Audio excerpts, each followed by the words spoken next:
ఇది పొన్నగంటి కూర పెసరపప్పు ఫ్రై. ఇది పొన్నగంటాకు కంటికి చాలా మంచిది, హెల్త్కి కూడా చాలా మంచిది, ఆరోగ్యానికి, డైజెషన్కి అన్నిటికీ పొన్నగంటాకు చాలా మంచిది అన్నమాట. పొన్నగంటాకు మనకి పల్లెటూరులోనే దొరికేది ఇదివరకు, ఇప్పుడు మనకు కూడా దొరుకుతుంది.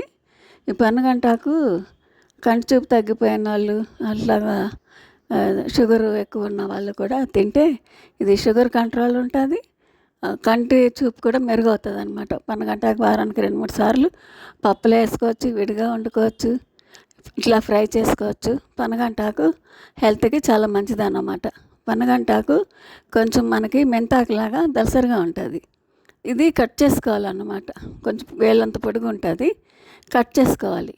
దీనికి పెసరపప్పు నానబెట్టి ఒక పక్కన ఉడకబెట్టుకోవాలి.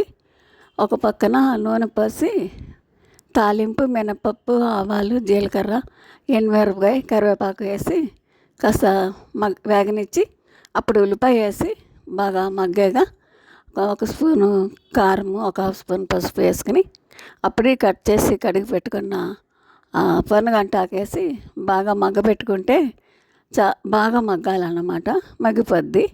పక్కన మనం పెసరపప్పు ఉడకబెట్టుకుంటున్నాం కదా, అది నీళ్ళు లేకుండా పొడిలాడుతూ ఉడకాలన్నమాట. నీళ్ళు లేకుండా పొడిగా ఉడికితే అప్పుడు ఆ పప్పు తెచ్చి మనం ఈ ఆకులో వేసుకుంటే ఆకు మగ్గిపోయాగా దీన్ని పొన్నగంటి కూర అంటారు ఈ ఆకుని. అందుకని ఇది మనకు పొన్నగంటి కూర పెసరపప్పు ఫ్రై అన్నమాట.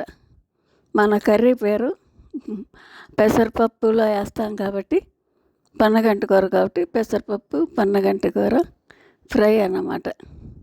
ఇది చాలా టేస్ట్ ఉంటుంది అన్నమాట, అసలు చాలా బాగుంటుంది. అదంతా మగ్గిన తర్వాత కారం వేసుకోవాలన్నమాట. 2 కలుపుకున్నాక కొద్దిగా పల్లి పౌడర్ వేసుకుంటే టేస్ట్ వస్తుంది అన్నమాట ఈ కూరకి. చాలా బాగుంటుంది, అసలు చిన్నపిల్లలకు కూడా పెట్టచ్చు. చాలా బాగుంటుంది ఈ కూర, టేస్ట్ అయితే చాలా బాగుంటుంది. ఒకసారి ట్రై చేయండి.